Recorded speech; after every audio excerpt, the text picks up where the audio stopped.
이번 시간은 교재로 수업을 안 하고 시청각 수업을 하도록 그렇게 하겠습니다. 오늘 시청각 영상 하나를 보려고 하는데요. 그 시청각 영상의 제목은 왜 창조인가 하는 그런 내용입니다. 전체적인 영상은 좀 길지만 그 중에 일부분을 보려고 합니다. 여러분들이 그 고등학교 다닐 때 생물이라고 하는 과목을 배웠으리라 생각을 해요. 그 내용 가운데 모든 생물은 진화가 됐고 진화에 증거가 있다, 그런 내용을 들었으리라 생각을 합니다. 거기서 증거를 제시하는 것이 과연 검증 가능한 내용을 담고 있는지, 그런 내용이 이 영상 속에 포함되어 있습니다. 또 창조론과 진화론의 차이점은 무엇인지 그런 내용도 담겨 있습니다. 강의해 주시는 분은 김명현 교수님인데요. 김명현 교수님은 카이스트에서 재료공학 박사 학위를 받으셨고요.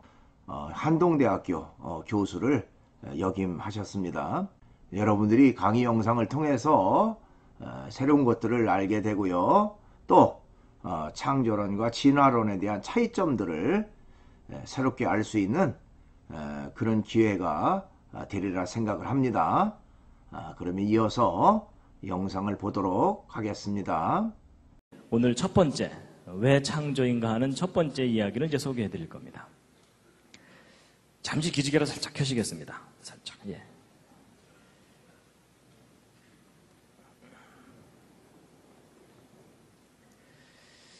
예, 여러분과 저는 지금 현재 지구상에 살고 있습니다. 이 지구가 속해 있는 곳은 은하계입니다. 이 은하계 내에는 별의 숫자가 대략 한 1000억 개 정도 있습니다.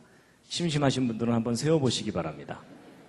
그 수많은 별 가운데 하나가 지구이고, 이 지구상에는 지금 현재 60억이 넘는 사람들이 살고 있고, 오른쪽 아래는 미국 시카고를 하늘에서 보고 찍은 사진입니다.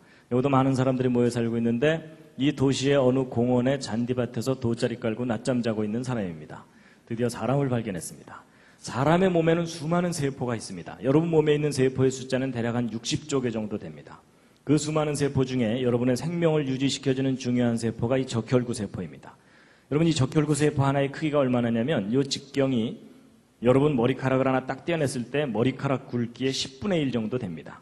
그러니까 작은 세포들로 여러분 몸이 이루어져 있고, 또 그 속에는 단백질, 효소 이런 분자가 있고, 그래서 우리가 살고 있는 이 우주는 아주 작은 세계로부터 너무나 넓고 광대한 우주까지 참 다양하고 신비롭습니다. 근데 이렇게 다양하고 신비로운 이 우주가 맨 처음에 어떻게 시작됐는지에 대해서 아주 오래된 기록이 하나 있습니다.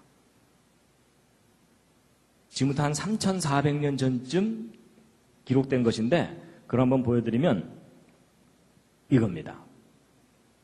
다 함께 읽으시겠습니다. 예, 눈치채신 분들도 있겠지만 이게 뭐냐면 바로 여러분과 제가 믿는 성경의 제일 첫 번째 페이지, 창세기 1장의 히브리어 원문입니다. 그럼 비슷하게 한번 읽어보실 수 있겠죠? 시작. 와, 우리 교회 성도님들은 히브리어를 바로 우리말로. 근데 이제 어떤 분들은 읽으라 그러면 왼쪽부터 읽으시는데 히브리어는 오른쪽부터 있습니다. 그래서 제가 한번 비슷하게 읽어보면 베레시트 바라 엘로힘 엣 하샤마임 벳 하아렛. 여러분, 제가 제대로 읽었는지 잘 모르시죠? 근데 바로 이 창세기 1장 1절을 오늘날 다양한 나라 사람들이 자기 나라 말로 번역해서 믿고 있습니다. 여러분과 저도 그 중에 한 사람입니다.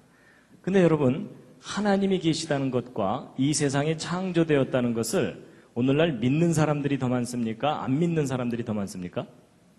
안 믿는 사람들이 훨씬 많죠? 안 믿는 이유가 뭐죠? 이유가 있을 텐데요. 여러 가지 이유가 있는데 몰라서 못 믿는 사람 꽤 많습니다. 여러분, 알려주기만 해도 믿을 사람이 꽤 됩니다. 그런데 요즘 이제 알려줘도 잘 못 믿죠? 근데 알려줘도 못 믿는 이유는 뭡니까? 아주 쉽습니다. 여러분, 하나님을 본 사람이 아무도 없습니다. 그리고 이 세상에 창조된 걸 본 사람도 아무도 없습니다. 이 세상에 창조된 거 보신 분, 이럴 때 손 드는 분이 계시면 잘 돌봐드려야 됩니다. 그럼 사람이요, 자기가 눈으로 직접 확인하지 못한 걸 믿는 일이 쉽습니까? 어렵습니까? 당연히 어렵죠. 눈으로 확인하는 건 뭐 너무나 당연히 믿죠. 근데 확인할 수 없는 걸 믿어야 되니까 우리가 무슨 믿음이 필요합니까? 대단한 믿음이 필요합니다. 그래서 여러분이나 저나 지금 하나님 창조 믿는 건 대단한 믿음입니다. 그렇죠?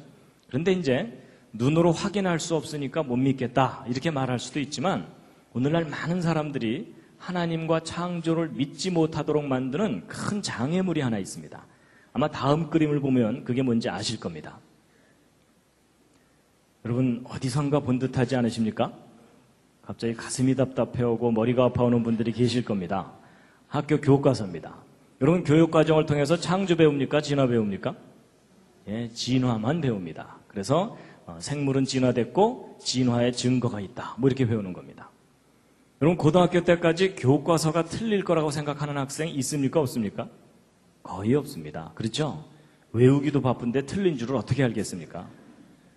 그래서 10년, 20년 학교에서 진화론 열심히 배우다 보면 진화가 역사적인 사실인 것처럼 믿어지게 되고 그럴수록 창조는 점점 신화가 되어버립니다. 그렇죠?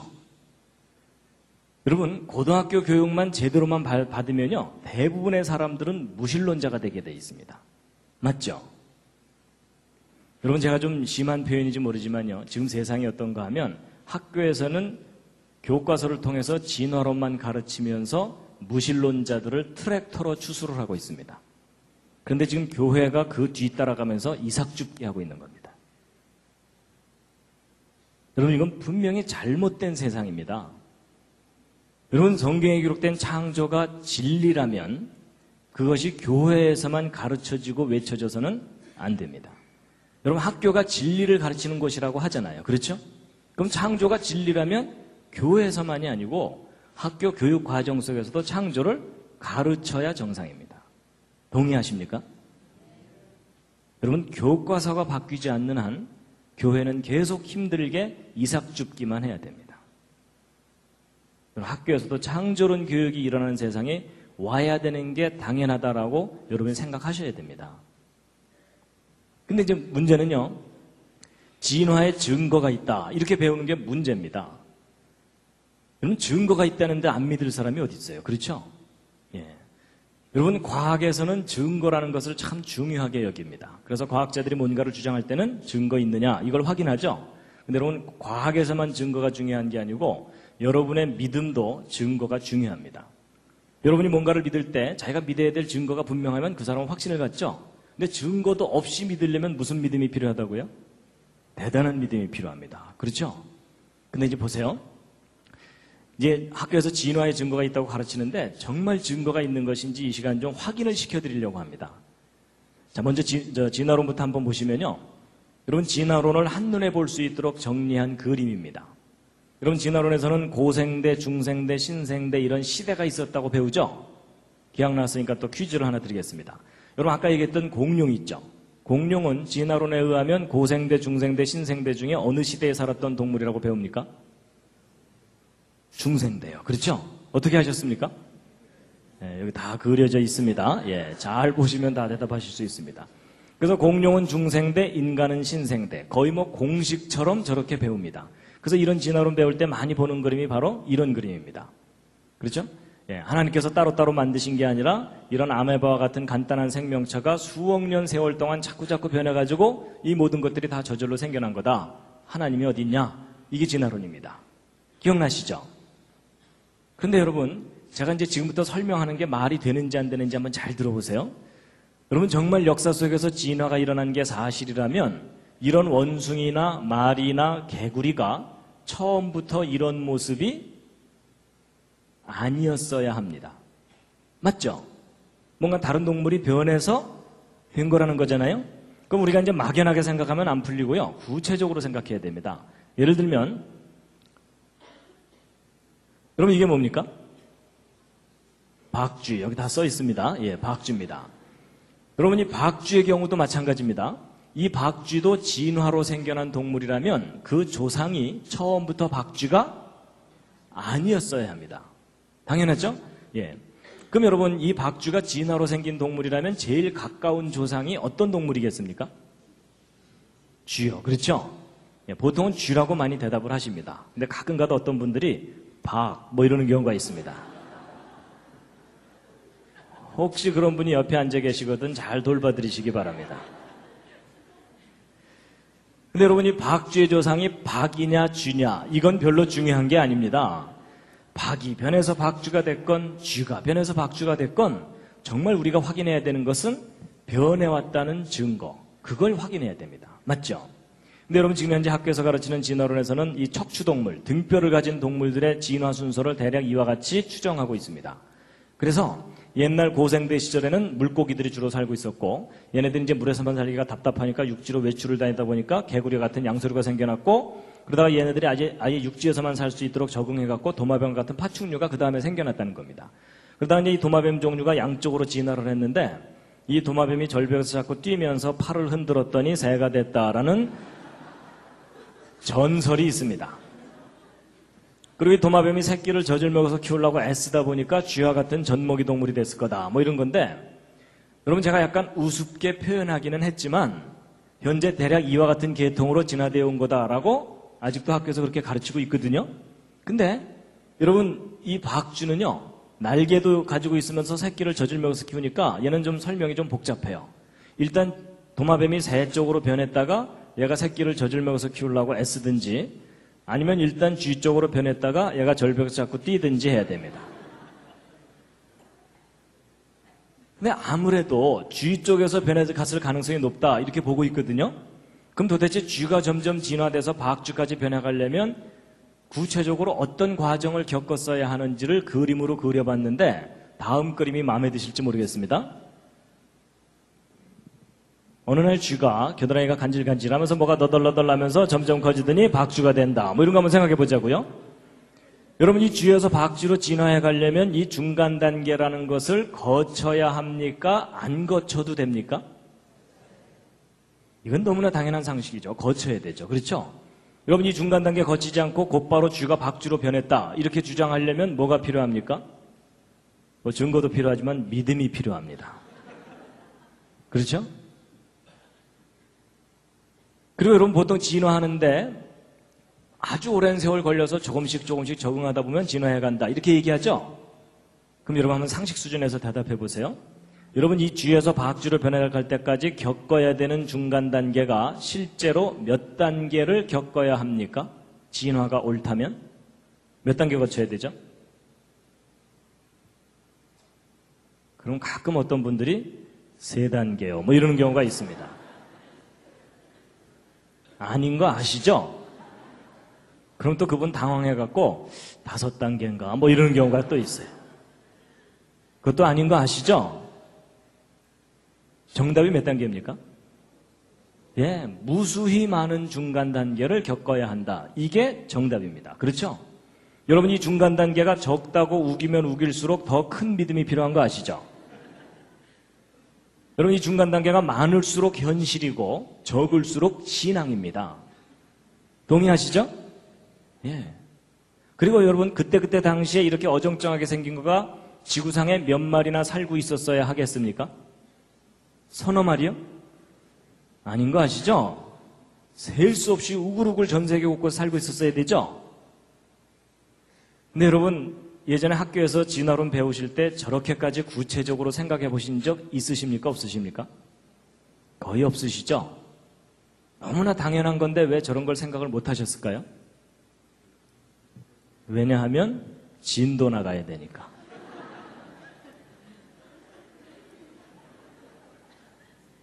맞죠? 여러분이나 저나 학교에서 배운 과정을 돌이켜보면 뭐 따져보고 반대 의견도 들어보고 토론도 해보고 깊이 생각해보고 확인하면서 배운 게 아니었습니다. 그냥 이미 있는 이론을 그대로 외우기 바빴고 외운 대로 그냥 답안지에 쓰기 바쁘고 시험 보고 나면 그냥 잊어버리기 바쁘고 그랬죠? 근데 여러분 오늘 기회가 참 잘 되신 겁니다. 바보가 아니라면 무수히 많은 중간 단계가 있어야 되고 무수히 많은 개체수가 그때그때 살고 있었어야 돼요. 맞죠? 그럼 여러분 진화가 일어나는 게 맞다면 오른쪽 화석이 남을 수도 있지만 왼쪽 화석들도 얼마든지 화석으로 남을 수가 있겠죠. 그럼 여러분 진화가 정말 역사 속에서 일어났다면 오른쪽 화석이 더 많이 발견돼야 될까요? 왼쪽 화석이 더 많이 발견돼야 될까요? 왼쪽이. 그렇죠? 이 오른쪽에 비해서 도대체 몇 배나 더 발견돼야 됩니까? 그랬더니 그분 끝까지 1.5배 뭐 이러시더라고요. 아닌 거 아시죠? 비교할 수 없을 정도로 많이 발견돼야 됩니다. 그게 상식적인 정답입니다. 맞죠? 근데 여러분 그동안 과학자들이 어정쩡한 중간 단계 화석들 발견한 거 있을까요? 없을까요? 이게 없습니다. 여러분 전 세계 박물관을 다 뒤져봐도 없어요. 없습니다. 그럴 뿐만 아니라 지금까지 과학자들이 발견한 박쥐 조상 화석 중에 제일 오래됐다고 하는 겁니다. 이 원안에 있는 것이. 지금부터 5천만 년 전에 살았다고 연대를 매겨놓은 거예요. 근데 여러분 이 5천만 년이라는 연대도 사실적인 연대가 아닙니다. 진화론에 의해서 그렇게 추정하는 연대일 뿐입니다. 근데 이 5천만 년이 옳다고 하더라도 더 심각한 문제가 뭐냐면 5천만 년 전에 살았다고 하는 박쥐나 지금 현재 살고 있는 박쥐나 골격 구조나 모양이 똑같습니다. 그냥 박쥐입니다. 그럼 여러분 변했다는 증거입니까? 변하지 않았다는 증거입니까? 변하지 않았다라는 증거는 우리가 분명히 박물관에 가지고 있는데 조금 전에 설명드렸더니 변해왔다는 증거가 있다고요? 없다고요? 저게 없습니다. 없어요. 근데 이렇게 설명드리면 이제 어떤 분들은 야 혹시 박쥐만 없는 거 아닐까? 뭐 이런 분들이 꼭 있습니다. 딴 동물들은 많을 거다. 꼭 그렇게 생각하실 것 같아서 제가 통계 자료를 알려드리면요. 여러분 화석률이라는 게 있습니다.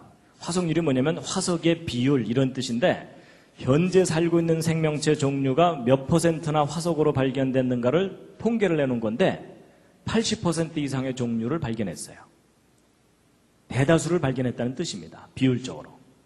그럼 그동안 발견한 화석을 가지고 결론을 내도 그 결론이 틀리지 않는다 할 정도로 충분히 화석을 발견한 거예요. 근데 이렇게 다 발견해놓고 나서 정리를 해보았더니 마지막 형태 화석들은 발견되는데 그걸 연결시켜줘야 되는 연결고리 화석들이 전혀 발견되지 않는 거예요.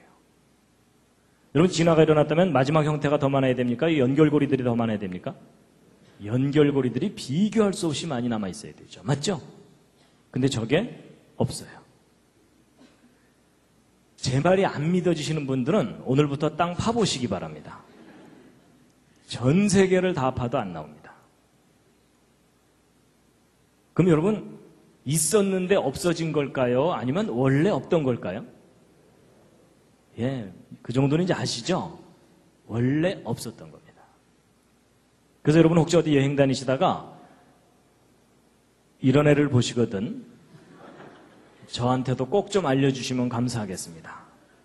진화가 일어났었다면 존재했었어야 하는 중간 단계 괴물입니다. 근데 저게 어쩌다 하나 발견돼야 되는 게 아니고 시리즈로 발견돼야 됩니다. 그렇죠? 근데 그게 없어요. 그래서 여러분 성경에서 얘기하는 창조와 학교 교과서를 통해서 가르치는 진화의 큰 차이가 뭐냐면 창조로는 말이든 개든 조상이 따로 있다는 겁니다. 그래서 그 안에서 다양한 후손들이 나타날 수는 있지만 이 말과 개가 공통의 조상을 갖고 있는 건 아니다. 이게 성경에 근거한 창조입니다. 근데 학교에서 배우는 진화로는 그게 아니라 모든 생명체들이 공통의 조상으로부터 저절로 갈라져 나와야 되거든요. 그러려면은 이 위에 있는 증거는 별로 의미가 없고 이 밑에 있는 증거가 필요해요. 그렇죠? 근데 저 밑에 있는 증거를 그동안 뒤져봤더니 있다고요, 없다고요? 저게 없는 겁니다. 저게. 여러분 150년 전에는 저게 있을 거라고 믿었었어요. 있을 거라고 믿었는데 확인해 보니까 없는 거예요. 그럼 여러분 처음부터 위나 아래나 모델이 똑같아져 버렸죠. 그럼 처음부터 뭐가 옳았다는 겁니까? 처음부터 창조 모델이 옳았다는 얘기입니다. 그래서 여러분 원숭이와 사람도 마찬가지입니다. 원숭이가 진화돼서 사람이 된 게 아니고요. 원숭이 따로 사람 따로입니다. 여러분 동물들 중에 가장 사람을 닮은 존재가 원숭이긴 하지만 그러나 원숭이와 사람 사이에는 너무나 큰 차이가 있습니다. 여러분 원숭이와 사람은 서로 아무리 가깝게 해놔봐도 아닙니다.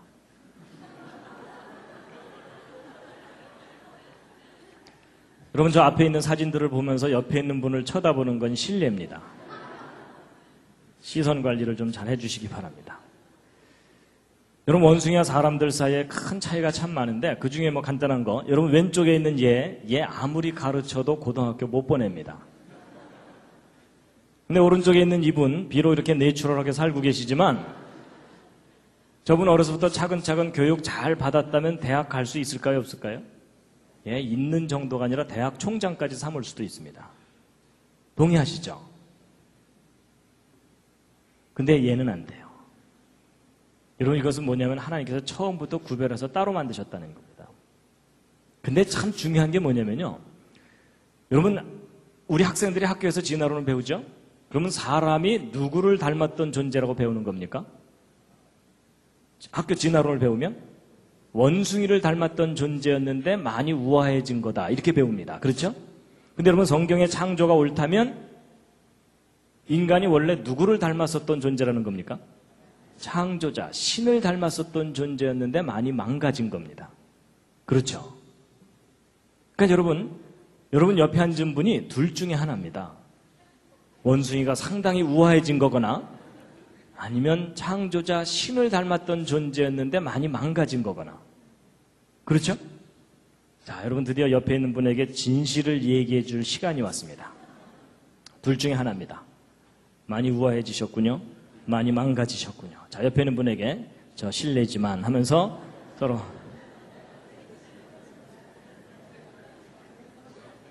예, 여러분 이럴 때는 많이 망가졌다고 할수록 옆에 있는 분을 높여드리는 겁니다. 그렇죠? 안 망가졌는데 그 정도면 문제가 심각한 거죠. 근데 여러분, 제가 사실 우스갯소리처럼 이렇게 얘기하지만 이거 참 중요한 문제입니다. 인간의 가치가 원래 무엇이었냐는 겁니다. 여러분, 학교 진화론을 배우면요, 사람의 가치가 원래 분자덩어리였다는 겁니다. 그렇죠? 제가 어떤 사람을 죽여도 원래 상태로 되돌려 놓는 거지 궁극적으로 죄가 될 이유가 없습니다. 근데 여러분, 성경의 창조가 옳다면 제가 어떤 사람을 죽이면 누구에게 죄를 짓는 거겠습니까? 신에게 죄를 짓는 겁니다. 그렇죠? 절대자에게 죄를 짓는 겁니다. 근데 지금 학교에서는 진화론만 가르치기 때문에 그 진화론이라는 것의 철학적 뿌리는 생명이 근본적으로 귀한 게 아니라는 얘기입니다. 아주 심각한 문제입니다. 자, 그래서 이제 이 부분을 이제 일단 정리를 하고 그 다음 얘기를 할 텐데요. 여러분, 지금까지 길게 말씀드렸지만 지금 학교에서 가르치는 진화론의 가장 근본적인 문제가 뭐냐면 직접적인 증거가 없다는 겁니다. 무슨 증거가 없다는 걸까요? 그게 뭐냐면 중간 단계 화석에 증거가 없다는 겁니다. 근데 여기까지만 대답하시면 80점짜리 대답입니다. 100점짜리 대답이 있습니다. 뭘까요? 무슨 중간 단계 화석이 없는 걸까요? 이 뭐냐면 연속적인 중간 단계 화석이 없는 겁니다. 이 연속적인을 빠뜨리시면 안 됩니다. 저거 아예 외우시기 바랍니다. 연속적인 중간 단계 화석이 없다. 왜냐하면 그냥 중간 단계 화석이라고 할 만한 것은 있어요. 그 대표적인 예가 바로 이 C조새입니다. C조새. 여러분이 이 C조새 화석 때문에 얼마나 많은 사람들이 자연스럽게 진화를 믿게 됐는지 몰라요. 왜냐하면 새 화석이 발견됐는데 날개 끝에 발톱이 있고요, 부리에 이빨이 있고 꼬리 깃털에 뼈가 있어요. 그러니까 야, 이거 도마뱀의 특징이 남아있는 거다, 이렇게 해석을 한 거예요. 그래서 도마뱀이 절벽에서 뛰면서 푸드덕 하면서 C조새를 거쳐서 새로 진화해갔다, 이렇게 설명하니까 너무나 그럴듯하잖아요. 그렇죠? 증거도 발견됐고. 그런데 그게 여러분 속으신 겁니다. 다시 한번 생각해 보세요. 여러분, 정말 이렇게 진화된 게 맞다면 이 C조새와 도마뱀 화석만 발견돼야 되는 게 아니고 이 C조새와 도마뱀을 연결시켜주는 연결고리들이 발견돼야 되죠. 맞죠? 근데 여러분, 그동안 과학자들이 발견한 것은 C조새 화석 파편 몇 개뿐입니다. 그 이상도 그 이하도 발견된 게 없어요. 그렇다면 이 연결고리가 없다는 얘기는 도마뱀 따로 C조새 따로란 얘기죠? 그럼 여러분, 이 C조새는 지금까지 가장 합리적인 결론이 뭐겠어요? 저런 특징을 가진 멸종된 새다. 끝. 그 이상도 그 이하도 아니에요. 그렇죠? 여러분, 놀랍게도 우리는 이 중간 연결고리 증거에 대해서는 하나도 직접 확인하지 못했으면서 진화되어 왔다고 믿도록 학교에서 믿음을 강요당한 겁니다. 그렇죠?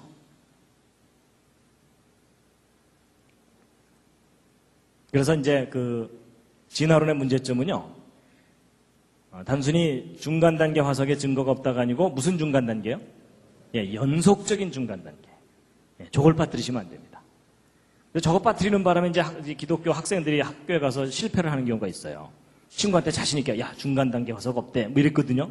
그랬더니 똑똑한 친구가, 야, 시조새가 중간 단계 화석이야. 이러는 순간, 맞잖아요. 갑자기 얼굴이 빨개지면서 그날 저녁 교회 뒤에 어두컴컴한 데 앉아갖고, 주여, 이게 어찌된 일이 없나이까. 뭐 이러게 되는 거예요.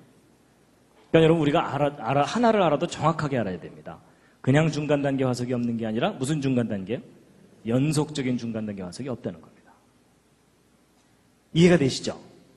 그럼 여러분, 쥐 따로, 박쥐 따로란 얘기죠? 처음부터 종류대로 따로따로란 얘기예요. 근데 보세요. 성경을 보면요. 하나님이 종류대로 따로따로 만드셨다고 돼 있어요. 그렇죠? 여러분, 과학적으로 확인해 보아도 종류대로가 맞고요. 성경의 기록도 종류대로가 돼 있어요. 근데 여러분, 창세기 1장을 보면요. 종류대로란 말이 10번이나 나옵니다. 여러분 10번씩이나 얘기했는데 못 알아들으면 잘 돌봐줘야 됩니다. 그래서 여러분 이게 무슨 얘기냐면 여러분이 교회 다니고 성경 믿어야 되니까 무조건 창조를 우겨야 된다 그 얘기가 아닙니다. 객관적으로 냉정하게 과학적인 증거로 확인해 보아도 종류대로 따로따로가 옳다는 것이 드디어 밝혀졌다는 얘기입니다. 그래서 여러분 학교에서 지금 생물이 진화됐고 진화의 증거가 있다고 배우지만 사실은 진화에 대한 구체적인 증거가 없습니다.